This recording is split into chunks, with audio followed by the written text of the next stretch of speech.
नमस्कार मित्रांनो, मी माणिक लिंगायत एक सायकोलॉजिस्ट आहे। चिंता सर्वांनाच असतात।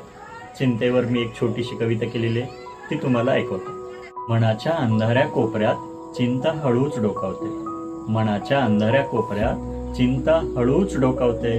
छोट्या छोट्या गोष्टींना पकडून डोंगरा एवढं रूप धारण करते, छोट्या छोट्या गोष्टींना पकडून डोंगरा एवढं रूप धारण करते। विचारांचे वादळ उठते, श्वास जड जड होतो, विचारांचे वादळ उठते, श्वास जड जड होतो। भविष्याच्या सावल्या पाहून आजचा दिवस हरवतो, भविष्याच्या सावल्या पाहून आजचा दिवस हरवतो। पण एक मनाच्या मना चिंता काही राक्षस नाही, पण एक मनाच्या मना चिंता काही राक्षस नाही।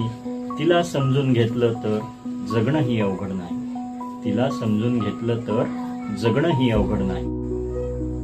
श्वास खोल घेऊन पहा, क्षणभर स्वतः डुबून जा, लहान लहान आनंद शोधा, मनाला शांततेची औषधं द्या। श्वास खोल घेऊन पहा, क्षणभर स्वतः डुबून जा, लहान लहान आनंद शोधा, मनाला शांततेची औषधं द्या।